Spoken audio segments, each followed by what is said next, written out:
man. It's snow-covered South. Wow, Rob Brown here on Brr. Wednesday morning. Hey, I told Coach Brady just a second ago off air. At least it's not windy here in Memphis. It's about 12, but I don't know what you got in Ocala. If you got snow or Windy ice. and cold. Yeah, it's cold. Baton Rouge, where Coach John Brady is going to join us, they probably got 6 or 8 inches of snow. Lafayette yesterday, had over 10 inches just after lunch. All over the South on the Gulf Coast. We got a lot of viewers down there. Man, enjoy the snow while you have it, man. It's fun. It's not bad. Just don't drive in the ice. If you don't have 4-wheel drive, you need 4-wheel drive. Hey, take a picture of that QR code right there. Sidelines, be a subscriber. We're on YouTube, X, and Facebook. 7 channels simultaneously every morning. If you don't catch us live, Brendan, what do? Catch us wherever they get their podcasts? You just go to your favorite social media platform, and the last show will be under any of the videos that we have in our archive, and you'll be able to watch the latest show. Pretty easy to do. That's right. All right. Also going to be with us, Oakley McFerrin, hopefully one of our interns from Auburn, Dudley Dawson, hogville.net, one of the best writers out there, and Vince Ferrara from the Sports Animal in Knoxville, 99.1, will check in with us, okay? We do it 5 days a week, like 260-something shows a year. James Brown worked hard. We work harder. Brendan, let's bring Coach Brady in here right now and get to talking about basketball. And he did work hard, but our motto is find excuses to win, no matter what the situation.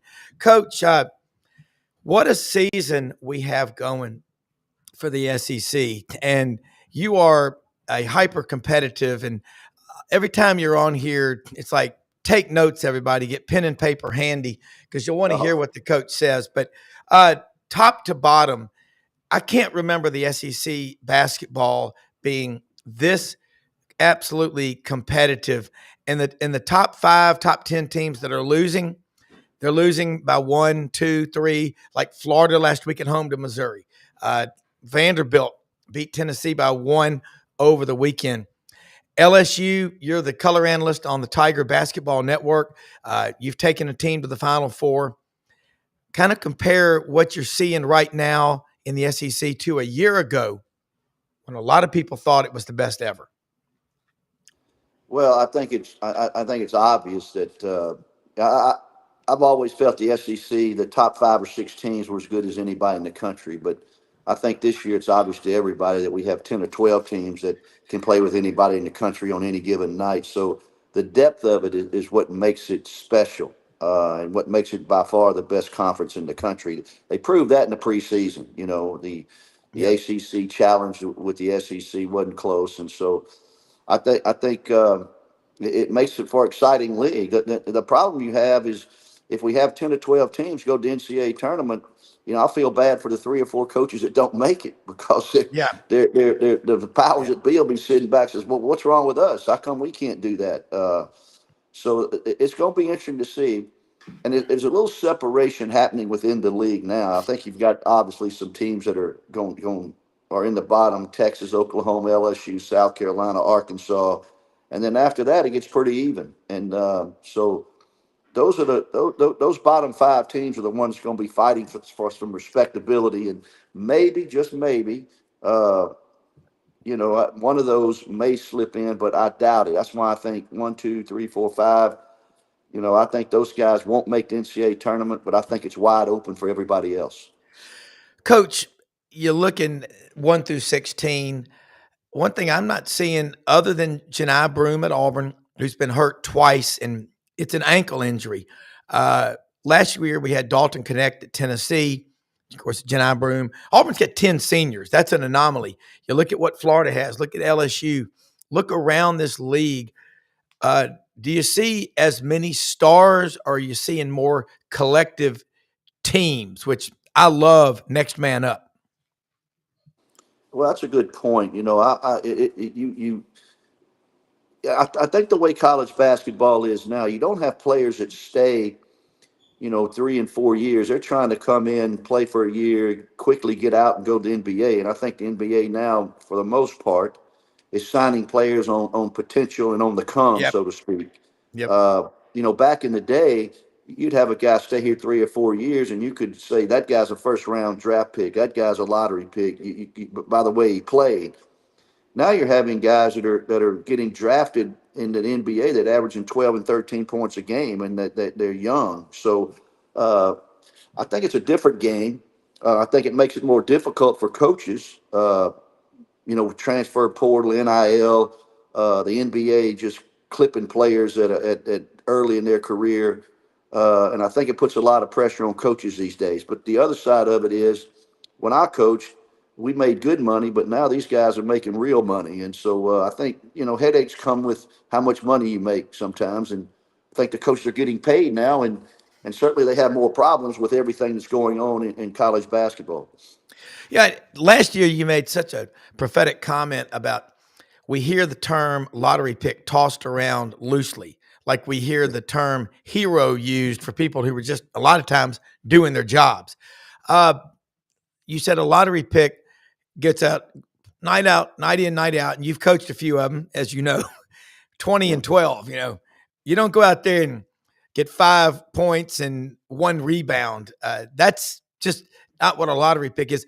Are we too quick to put the star tag on players nowadays? I think we're hyper quick.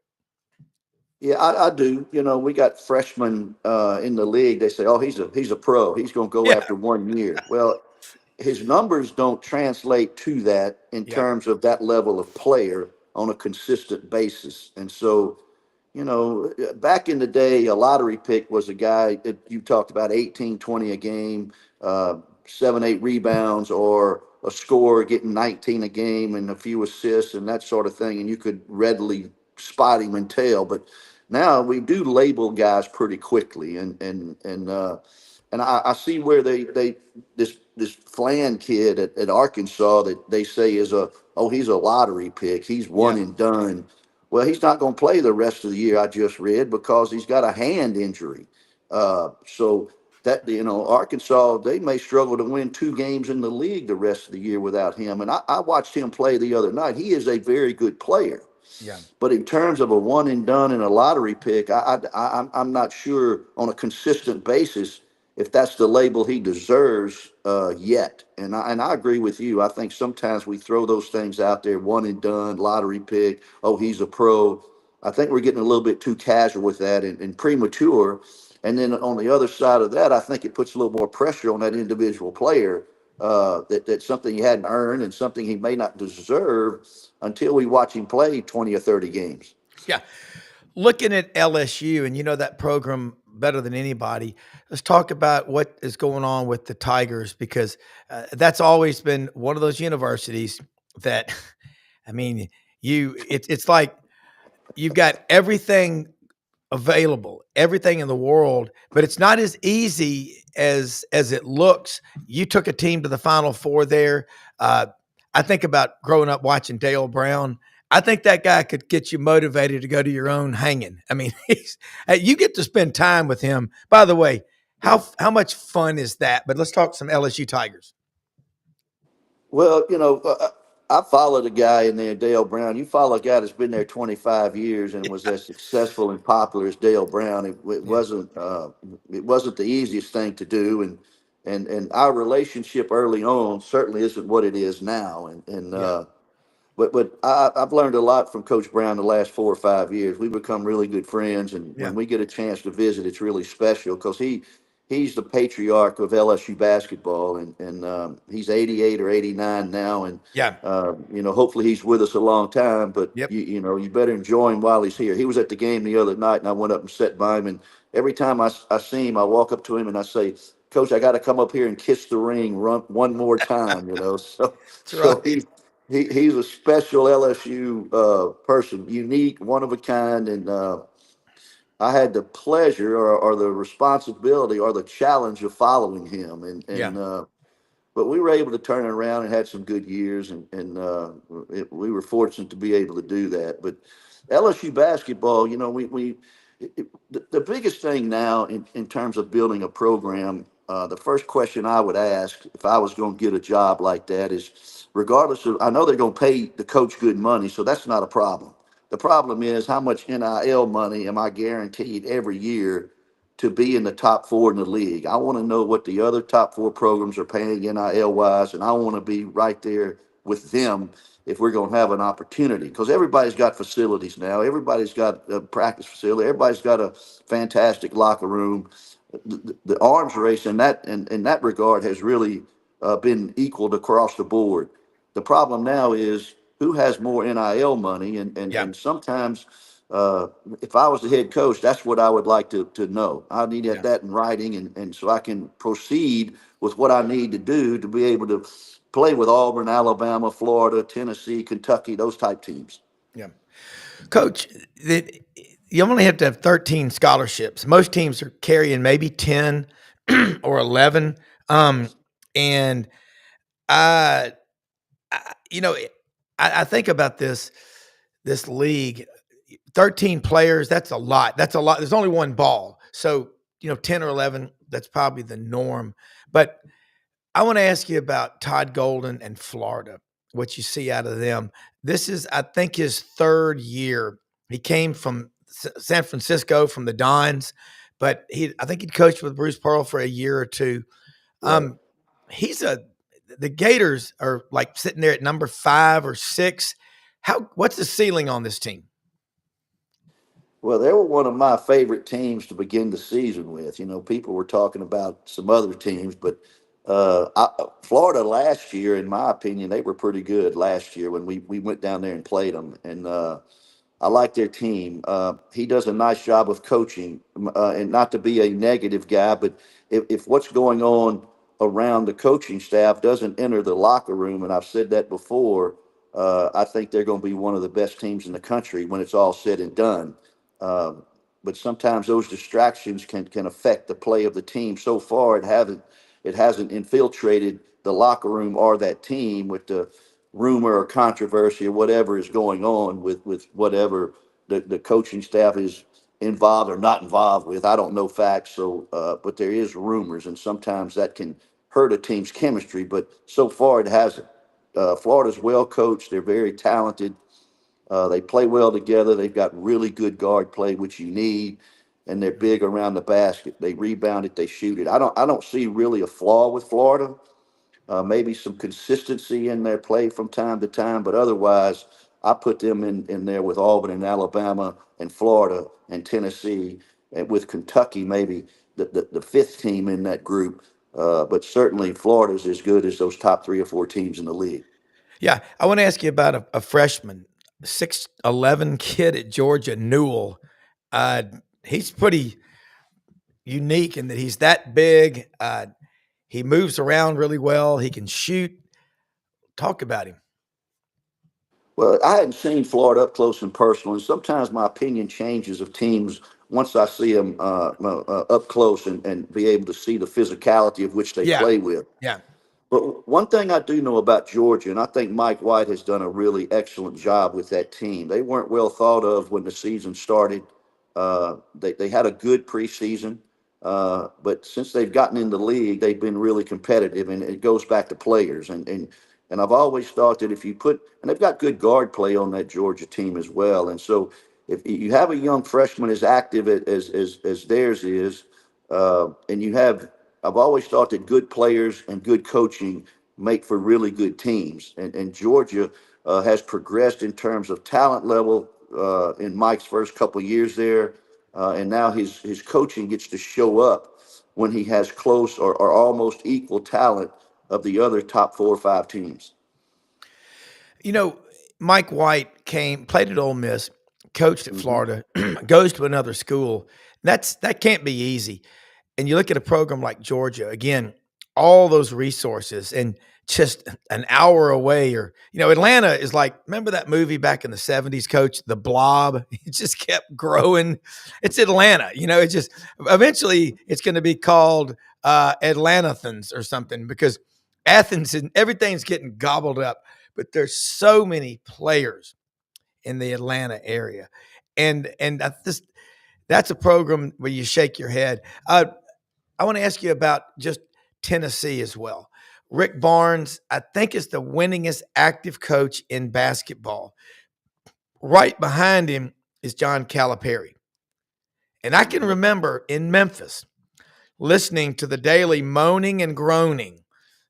Doug and Wendy Weiner. It was like, oh, Calipari's lost it. He can't do it when he was at Memphis.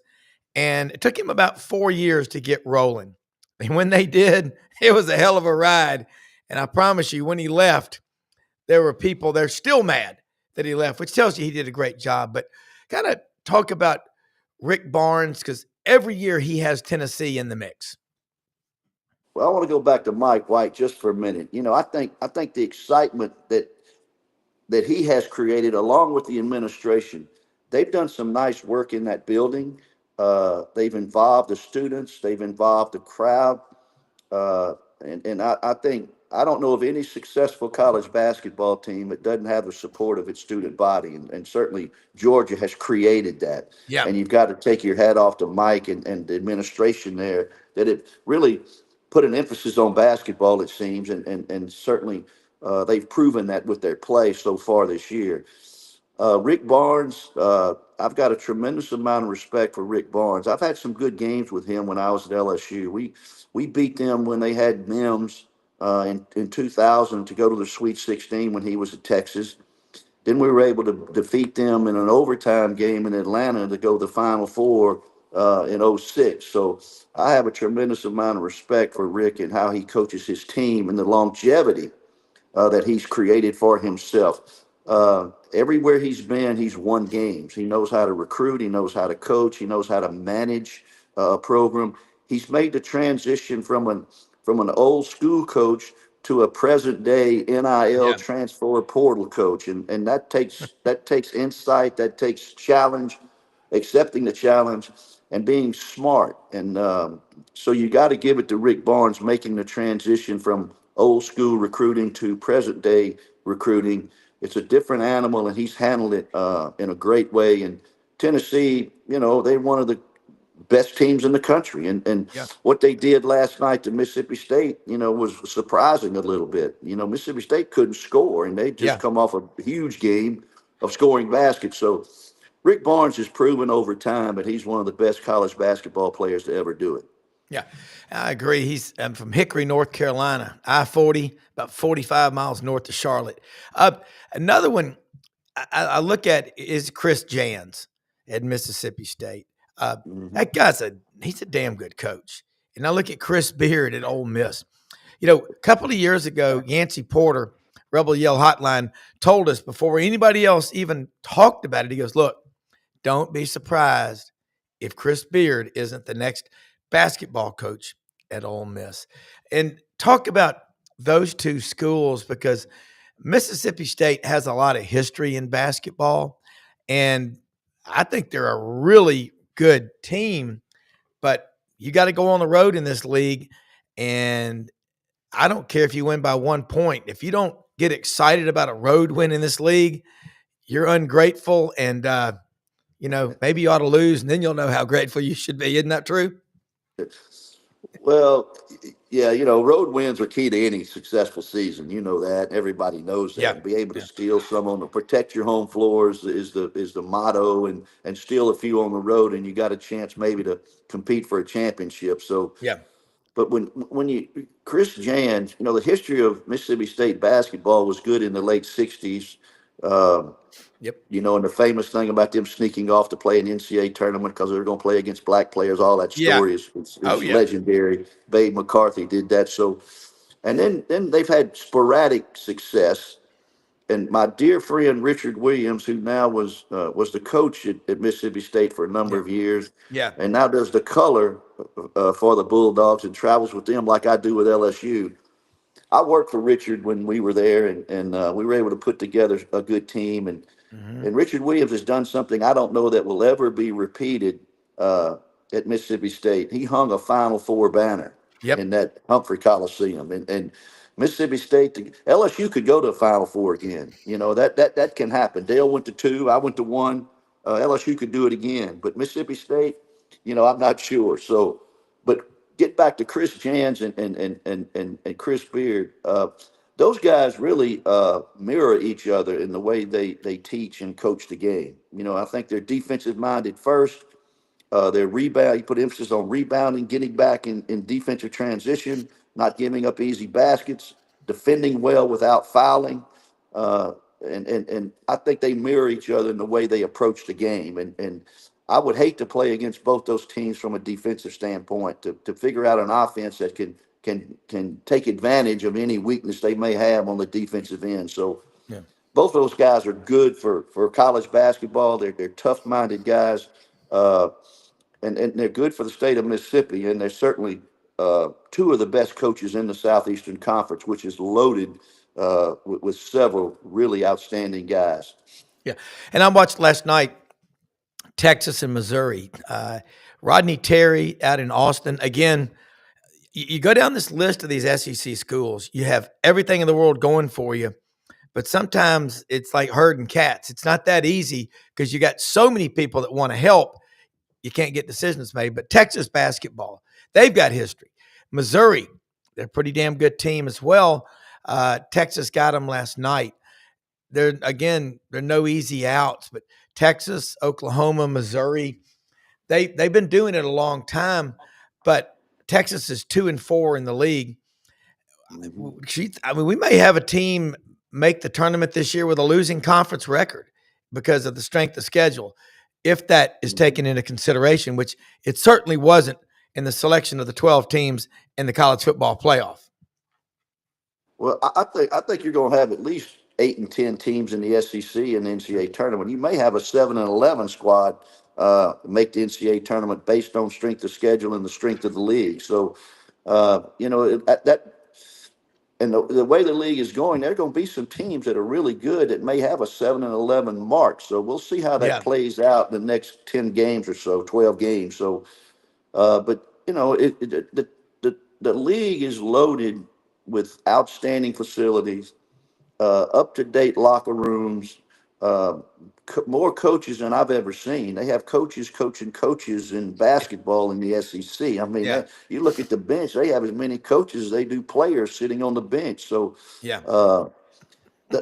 all of that lends itself to the expectation level of you having a good team. The problem is the discrepancy.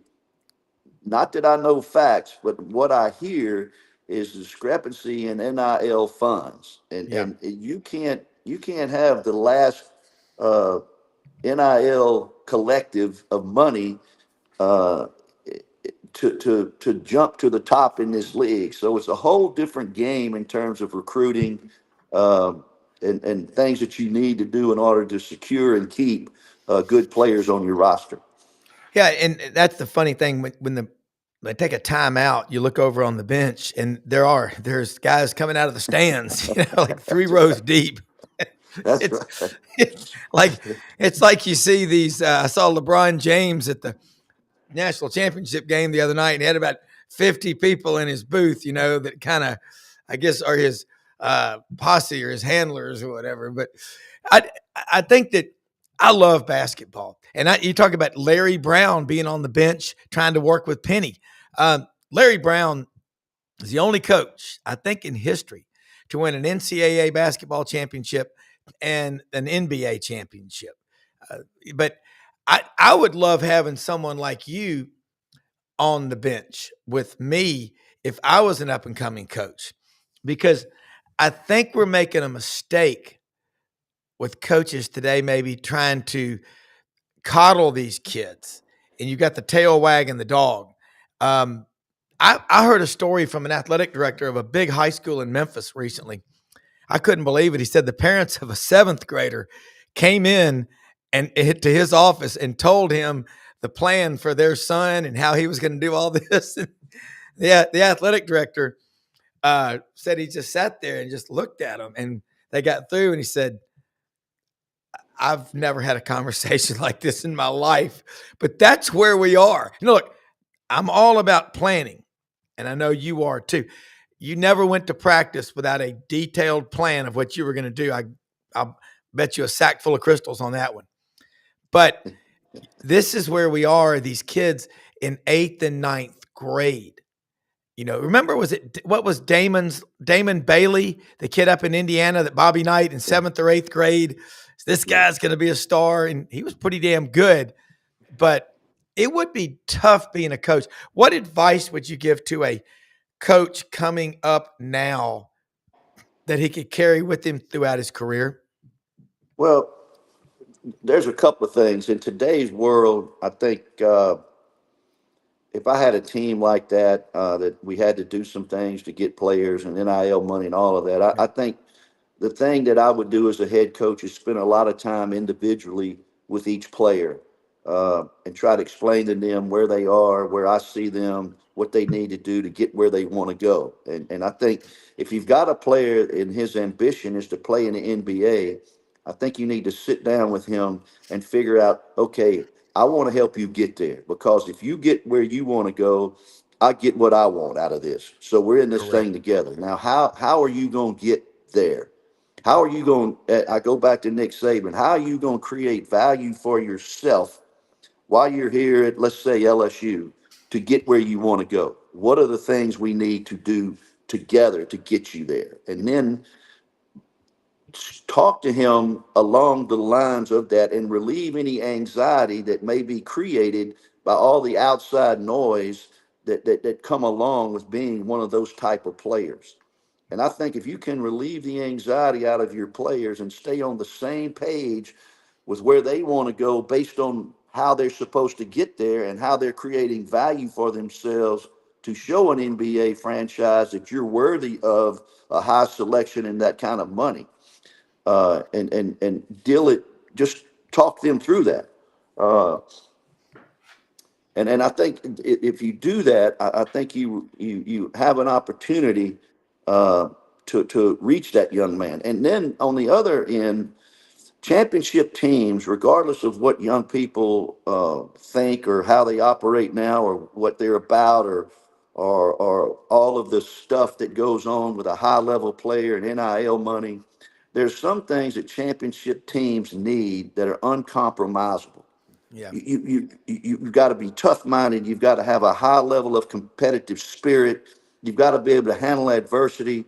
All of those things that make for a championship team are, that has never changed, and it won't change. Now, the path to get there with today's young athlete may have changed, and as the head coach, you have to adapt to that and be able to handle it if you want to win at a high level now.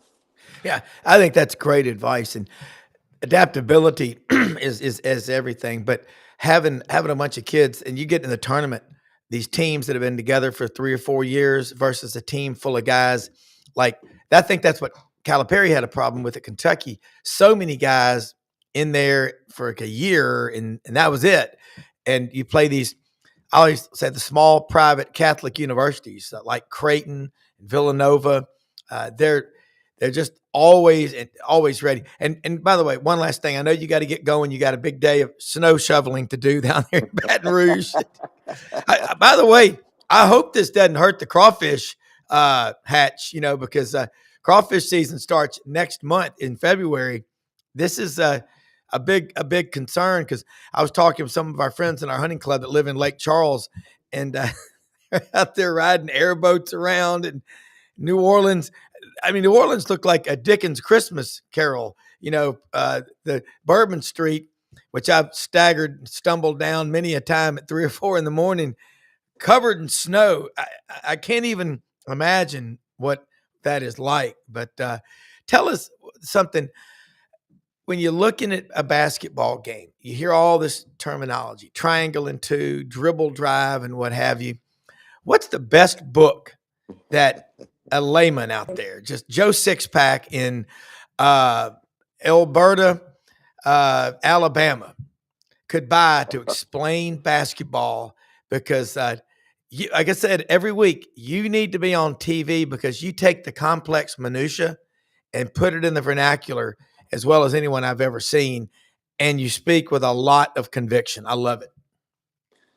Well, I don't know about books. I think knowledge is one thing about about the game as a coach.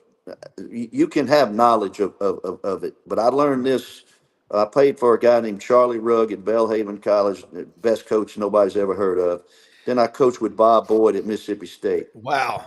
How you communicate and how you teach and the language and the verbiage that you create needs to be consistent with the players every single day. And I think the accountability that you hold your team to in terms of everything that you do is seriously important to be able to build a team that has a chance to win at a high level. So I think the teaching and the detail of the teaching and then holding them accountable for that makes for good teams, provided that you have a talent level that's worthy of competing at a high level. So the details in the teaching to me is as important or more important than the knowledge that the coach may have. Yeah. Coach, man, what an honor it always is. Just it's so much fun having you on here. Let's do it again next week. I tried to have Ron Slay on last week, then he had to reschedule coming back from the Auburn game and take his kid to a school to a test. So I'm going to try to get the two of y'all on next week. I think it'll be a lot of fun. But your knowledge of basketball needs to be on TV. Ron was playing at Tennessee when I was coaching at LSU, and That's right.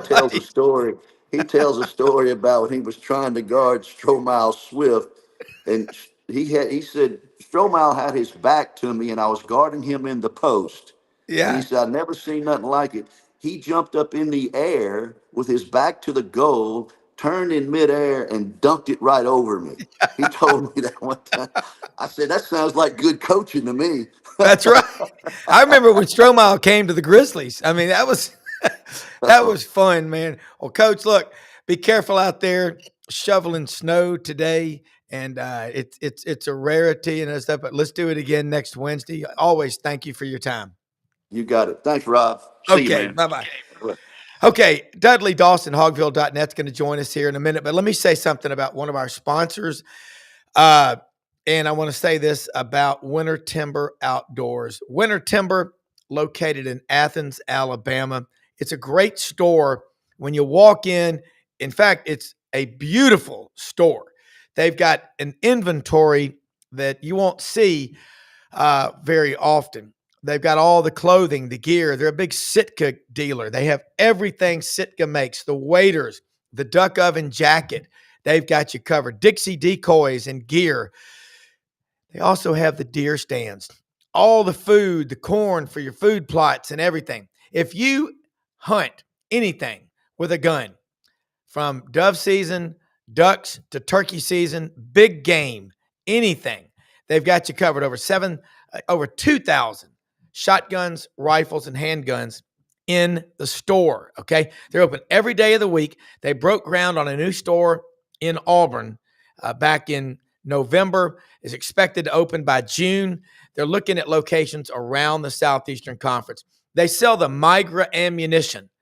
I have been duck hunting a long, long time, a lot, over 1,000 times. I've never used a load like the Migra 2-4 stack 3 inches, 15 FPS. They've got those at Winter Timber Outdoors. Look, duck season wraps up January 31st. There's still time to get out there, and nothing beats standing in timber or buckbrush or a flooded cornfield or a great pit. Just nothing like it. They've got duck calls. They have all your bases covered, a competent and capable staff. Winter Timber Outdoors, they're like us, growing in the Southeastern Conference footprint. Look for a store to open near you in the future. They've got a lot of locations they're looking at. Let me say something also about this next guest from Balch, a suburb of Newport, Arkansas. Dudley Dawson, one of the best writers out there. Hogville.net. Saw those pictures of that dog. That's a cool dog and part of the Dawson family. And I was looking at that yesterday. I'm trying to pull you up here on the screen. There we go. It is baseball season, I see in the background. Obviously, you're not in Louisiana, Dudley. Yeah. Now, this is the newest intern here. His name is Tatum. His full name is Tatum John Luke Bluey Holiday Dawson. There you go. Got some Celtics and Cardinals in there. His breeder named him after a cartoon character, John Luke, and he is full of energy and ready to go. I'm about to put him down here, and he'll start his zoomies while I do the show. I love it, man. Hey, all dogs, and Vince Ferrara is on with us right now. Obviously, it is a cold one up there in Knoxville as well. We had Coach John Brady on just now, and I said, Coach, I know you've got to get going. You've got a long day ahead of shoveling snow in the Arctic tundra of Baton Rouge, Louisiana. It just doesn't make sense. I'm just concerned, and I hope and pray that it doesn't wipe out the crawfish, because crawfish season starts in February.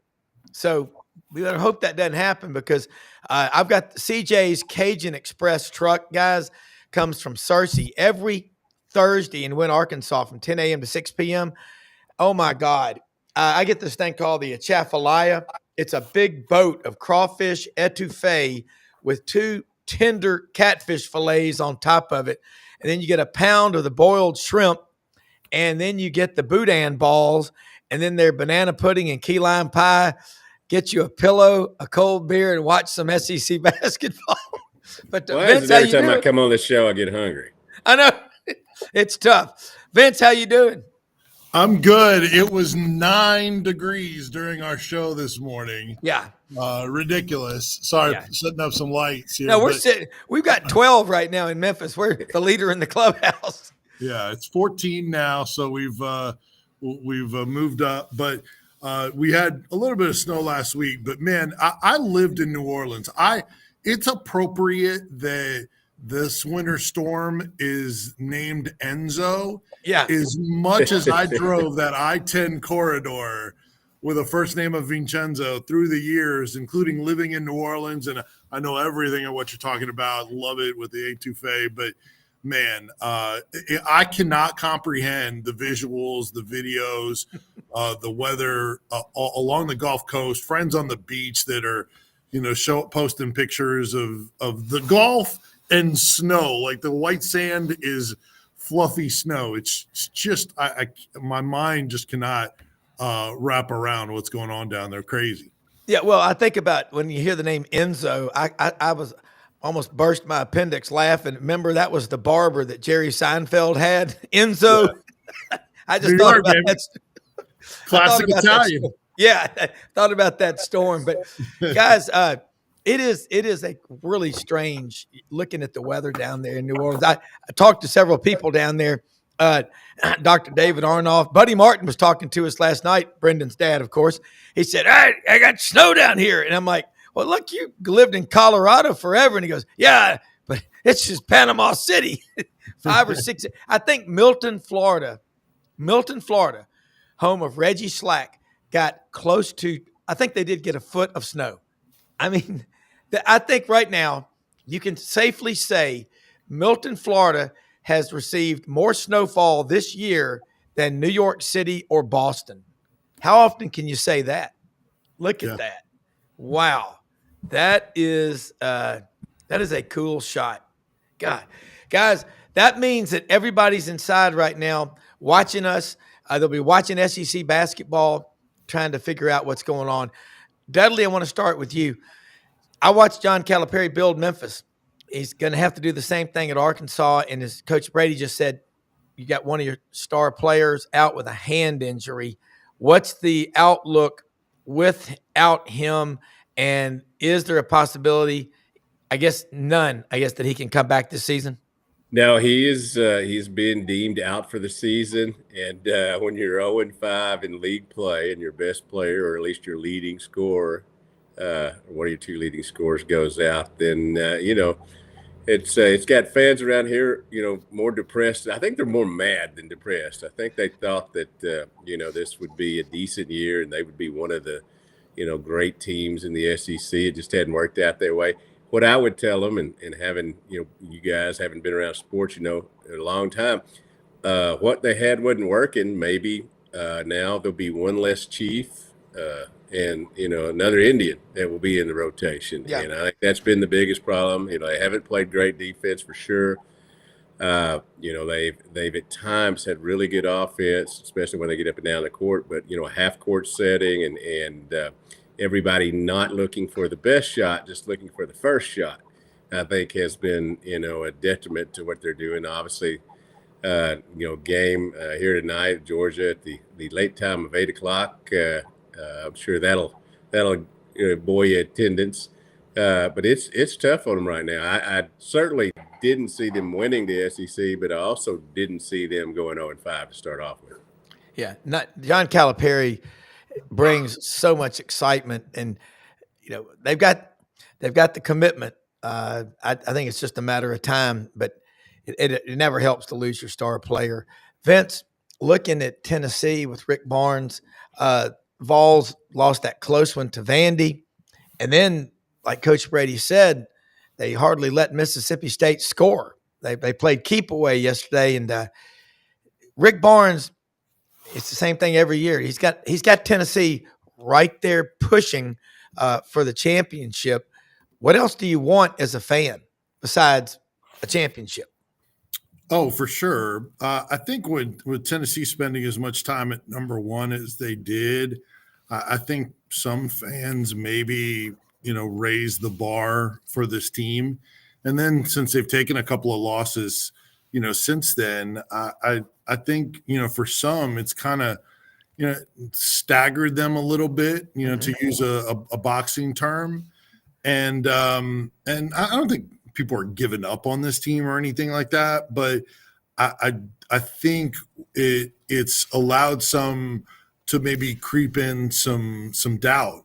But I think that's kind of a football mentality. Yeah. I mean, you're going to take losses in college basketball. It happens every year. I mean, look at Mississippi State beat Tennessee twice last year. Mississippi State was the only SEC team that Tennessee did not beat last year.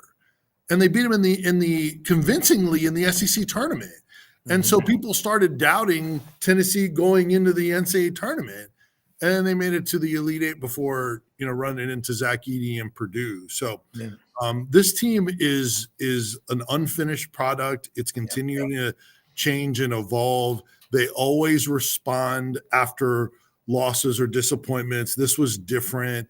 They had miscommunication issues and things like that. They had a 4-hour film session to correct things. Oh, that would be fun. Yeah, for sure. When Rick Barnes is pointing out every little detail you're doing wrong.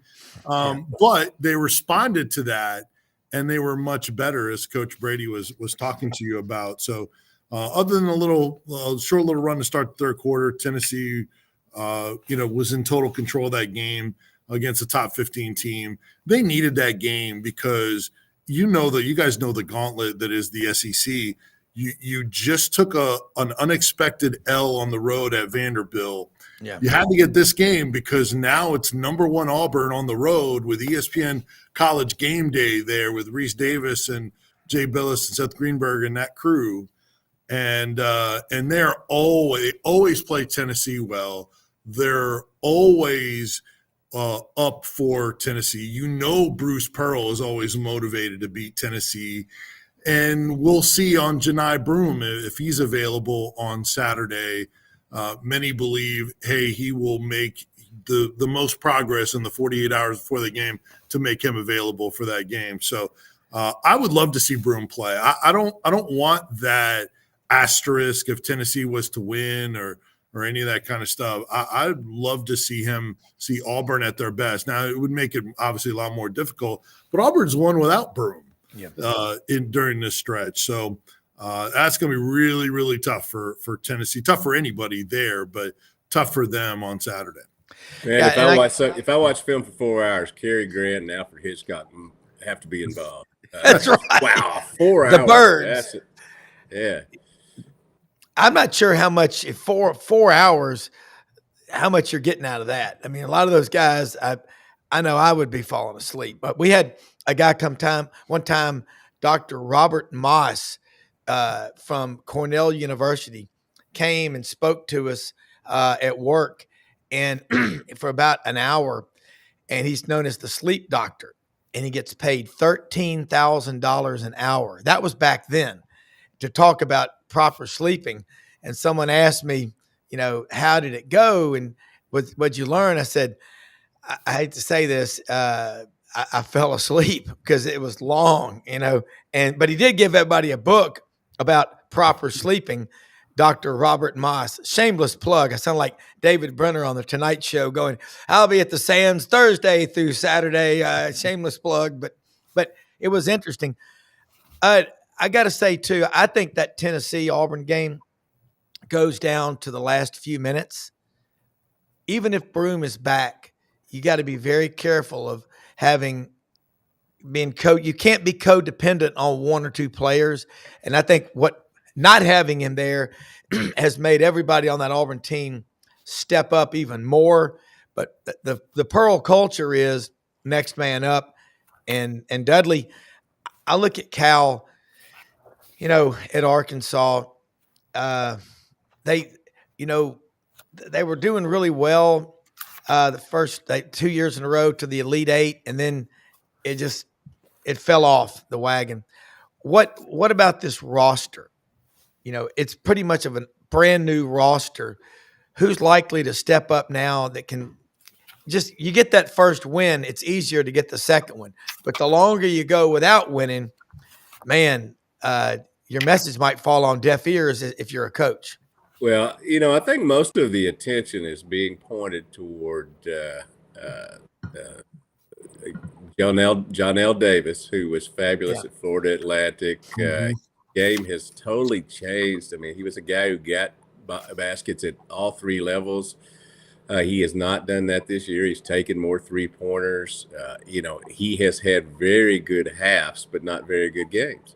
And so his consistency is going to have to get to better. He's got somewhat of the yips a little bit. And then, Jonas Adu, their center, who was so good, obviously, for Tennessee, has just between injuries and just, again, inconsistent play, those two guys are going to have to step up and be better. Adu Thoreau has been very good, pretty consistent throughout the year. And now you're going to have, some 30-plus minutes that DJ Wagner, Billy Richmond, Carter Knox, I could list about 9 guys because that was one of the things that Coach Cal said over the process, the recruiting process, that he was going to get 9 guys, basically spread all that NIL money among them, bring in 3 or 4 other guys that would know they were there for practice, would know they were there if, things it didn't work out with some players. And now you've got this injury with Boogie Flan and this 9-man rotation, is stressed even farther because now it's 8-man rotation. And the guys that didn't get NIL money or, knew they weren't going to play. Now, hey, one of you's got to, jump in and play a role, which is, I think we all thought when we heard that, this is new business and how you do things. But, man, you just can't go get through a season without anybody getting injured and it being one of these situations where everybody's going to play like you don't think they're going to. Yeah, and Vince, you look at a roster. If you have 13 scholarships, but how many players does Tennessee have on scholarship? Well, right now, healthy, they only have 9 scholarship players because you had Cameron Card, while injured, decide he was going to leave the team and then hit the portal. The portal's not open yet, but with the intent to hit the portal, made no sense whatsoever. Tremendous athlete. He would be playing meaningful minutes for them. But who knows, somebody got in his ear or whatever. So that's one. They lost post JP Estrella, who was the guy that came in when Adu couldn't handle Zach Edey and wasn't physical enough with Zach Edey. It was JP Estrella that came into that Purdue game last year in the Elite Eight. And look, he wasn't able to stop Edey. Nobody did in college, but he was more physical than Adu was. And Dudley, I'll say this on Jonas Adu.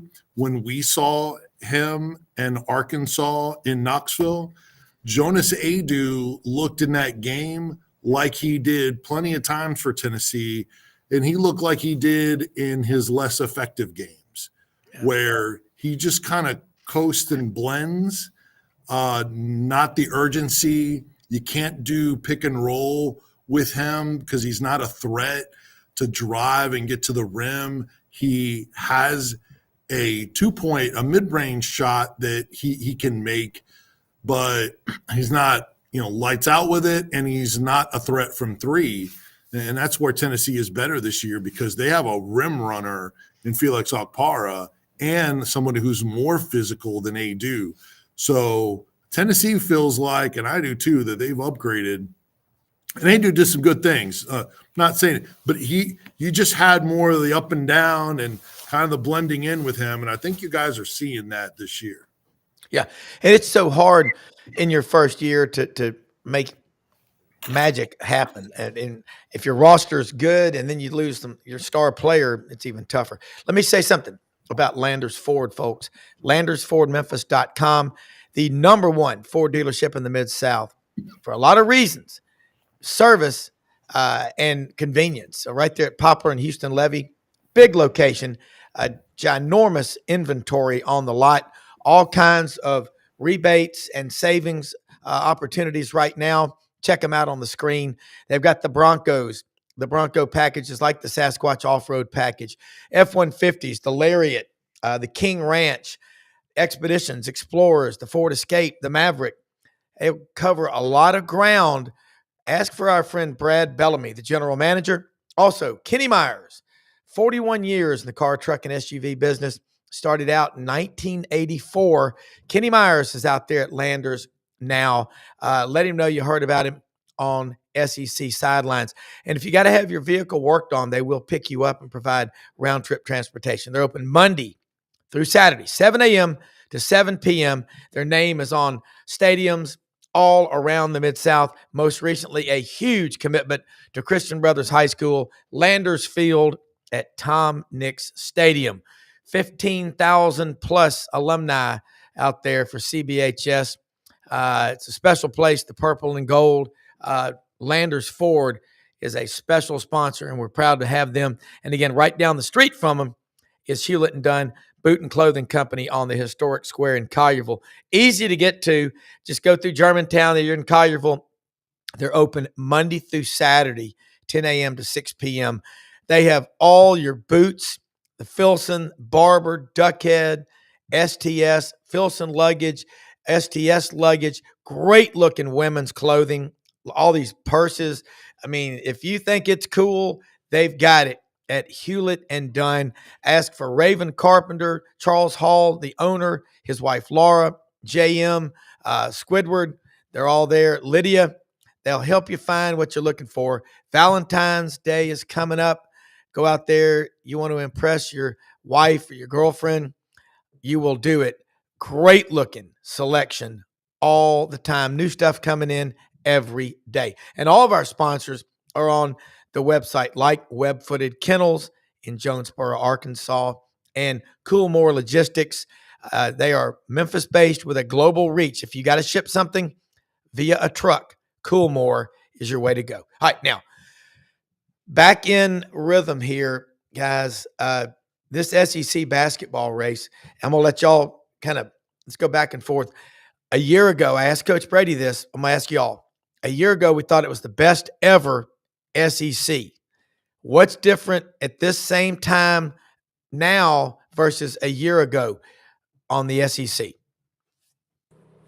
Well, I'll jump in there first. The difference, I think, is it's a more quality league from top to bottom, and any road win, and there have been several. I've been a little surprised. Any road win is almost worth 2 in the league this year. You've got to win at home. Obviously, Arkansas hasn't done that yet, hadn't won on the road either in league play, but, they've got 2 home games this week. They need to jump in there and, get, like you said, get one of them. Yeah, I mean, it just continues to slide.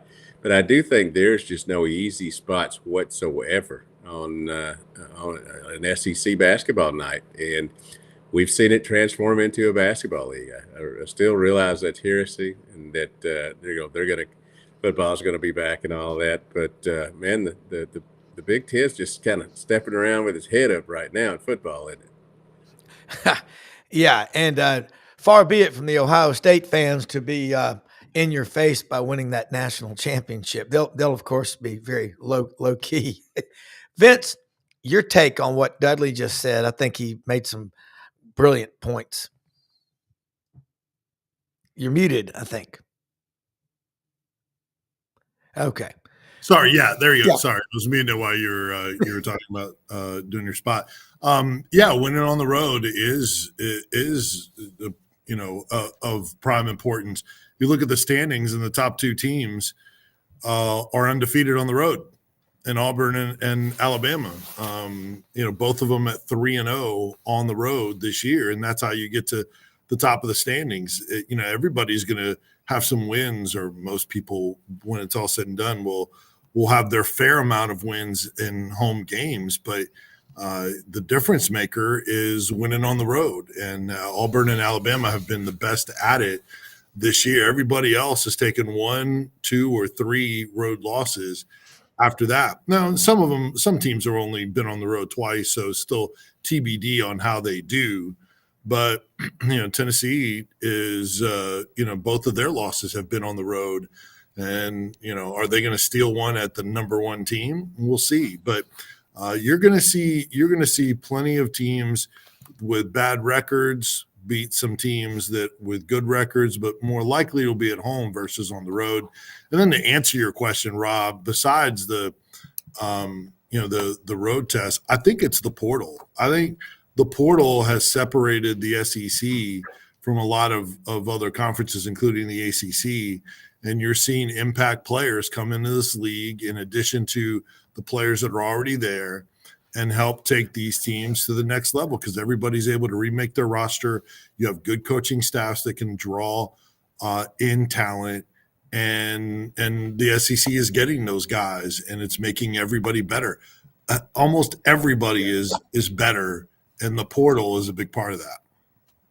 Well, and I just got a picture sent from a viewer down in Florida, and it's a picture of this Ohio State fan. Kind of looks like those Georgia fans with the shoulder pads with the spikes. And he says he's holding a sign, and this hopefully is, sadly, it's real. It says front row ticket, $8,000. Hotel, $1,000. SEC watching from home, in all caps, priceless. Guys, I think the SEC, and we talked about this last night on the Buddy Martin show, I think the conference better, and I believe they will, double down, triple down to come back in football, because I think Greg Sankey needs to really get in there and never be fooled again, because I think he's the most powerful man in college athletics. But I think he allowed the Big Ten to backdoor the SEC. When Ohio State was the 4th team in the Big Ten, lost at home to their hated rival Michigan, they get to host a game. Tennessee's number 3 in the SEC, and they don't. That doesn't add up, Dudley. Well, yeah, I'm telling you that not 2 years, no champions. That sounds kind of ridiculous when you put it in perspective. But I'm sure, as you said, they're going to double their efforts, redouble their money, redouble their influence. I know they're trying to tinker with the playoff system a little bit. I enjoyed it, but I could see some of those early round games, really got them going. But I have no doubt whatsoever that because it's such a powerful conference, and because Greg Sankey usually knows what he's doing, that those teams will get back to where they were, and they'll do what most teams do, to throw a lot of money at them. I think it would be fun and create some chaos if Ryan Day said, hey, I got my national championship. Now I'm going back to the NFL, where he really started his coaching career, and take one of those teams. I think that would be just funny and interesting, but I think they'll throw a ton of money at him. Maybe he couldn't get from an NFL team. Yeah, that would be a really wild story. Vince, looking at the SEC and specifically Tennessee, Nico Iamaleava, this is his first year as a starter. I mean, he was a redshirt freshman. What kind of report card would you give him in this fall team, and what are you looking for? Spring practice, a month from now, we're going to have several schools well underway with spring practice, so we won't go that long without football. But anything jump out right now about fall football? Yeah, Nico, as far as a grade, I would give him around a B, I guess, for his first season. There are things that he needs to do better. We were going through all a compilation of all the way too early top 25s Yeah. for the 2025 season. Yeah. And Dennis Dodd, who is a friend of our show, we have him on Yeah. all the He's time. great. Does great work. Love him. He had Tennessee at number 9. But the first thing he says is that Nico Iamaleava was exposed some on the road against a good team in the cold at Ohio State. I'm like, he was their best player. What did he have a ton of passing yards? No, but he was running for his life. Then Dylan Sampson got hurt. They fell behind 21-0 before they had any positive yards on offense. He showed a lot of toughness. His helmet cracked on the first drive from getting hit in the head, and so he was a warrior in that game. I didn't put that on him at all. Now there's progressions he needs to make. Like I think you need to see him. Speaking of progressions, go through his progressions, not just be first read. If not, then I got to get out of here. Yeah. Part of that is connected to the protection, and they're probably going to have to replace, depending on if Andre Karch gets a waiver for another year of eligibility or starting left guard, replace 3 or 4 on their offensive line, which had issues to begin with, and a lot of veterans like Cooper Mays. So that's a big question for them. That you lose Dylan Sampson. Yeah. They have one scholarship returning running back, plus Deshaun Bishop, who was a walk-on that really performed well and should be on scholarship at some point. You had 2 from the signing class, and then you added Duke running back Star Thomas, that ran for nearly 1,000 yards at Duke. So they got to be able to get the running game back. Their wide receivers are unproven, and they had a ton of change in the portal. So you want to see Nico take next steps, but they got to improve in those other areas. And the big thing is that we need to see player development for players that Josh Heupel signed in his signing classes. Yeah. Like offensive linemen, wide receivers, honestly, we haven't seen a ton of that. That's kind of the next step for this coaching staff. Yes, they achieved top 10 status in the final polls, and they're doing things they have not done in a long time. But you're going to have to replace a lot of players now, and you better have guys that are ready for that next step that you signed in your signing classes. So that's a little bit of a TBD. Honestly, Tennessee is anywhere from 7 is the highest that I saw to 19 in those preseason top 25. So there will be varying opinions. And honestly, I probably would not have them in the top 10. I would have them outside of it, somewhere in the teens, because there are so many unknowns about this team. But look, you could probably say that about a lot of teams, which is probably why they just they default them back into the top 10, since they made the playoffs and they have a promising young quarterback in Nico Iamaleava. Yeah. And you think about what you just said, Dudley heard it too, and the whole world did. One returning running back on scholarship, and you're losing Dylan Sampson out of Baton Rouge, who was the best running back in the SEC this year. Mm-hmm. That's a different world. I mean, I went back 3 years ago, going into the 21 season. I've got this football magazine right next to me. Georgia at that time, 13 running backs on the roster. Dudley talked about real quick, and then we'll wrap it up. What are the Hogs looking to accomplish as they get ready to start spring practice? Because here we are, less than 48 hours removed from the national championship game. There is a sense of urgency in the football complex up in Fayetteville. Yeah, in a concise way to put it, they've got to get better at every spot than they were last year. And you're not going to be able to do that, with your overall top number 1 receiver, Andrew Armstrong, who was phenomenal. They've brought in a ton of guys. We'll see how it goes. The problem for Arkansas is they could make gradual improvement and be much better than they were last year. But they're week 2, they're going to face Arkansas State. And they've been waiting forever to play them. Their hair's going to be on fire. I'm sure it's going to be an electric atmosphere in the War Memorial Stadium. Then you got Notre Dame. Then you got Memphis. Then you got Ole Miss. So yeah, you're gonna be better, possibly.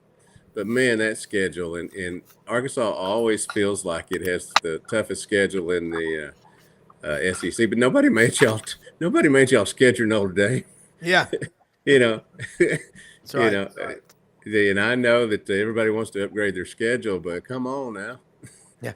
Well, that's what makes this so much fun, guys. Great conversations as always. Dudley Dawson, hogville.net, Vince Ferrara, the sports animal up in Knoxville. And love how Brendan puts these QR codes up there so people can follow y'all's brands because it is a team. It's not one individual. Every time you step up to the mic, it's a collective team. Not an NIL collective. It's a collective team of really smart guys. Although if you want to get something started with that, Vince, I would accept, I will too. Light sponsorship or something. Yeah. Yeah. Ham's beer. Yeah. There you go. But I think Rob should be our collective to get us those deals. The man never eats at home. I don't think the man ever eats at home. That's right. Hey, look, thank you, everybody, man, this morning. Great stuff. Executive producer Brendan Martin. Oakley McFerrin, our intern, tried to join us. He is a student at Auburn. He warned me last night the ice and the snow on the plains make crushing. None of his texts. I just got a text from him. All this stuff was tried to send out an hour and a half ago. So we'll get him back on here tomorrow or Friday as soon as he can join us. But anyway, thanks everybody for watching. We are the greatest country in the history of the world. We'll see you tomorrow. Thanks you.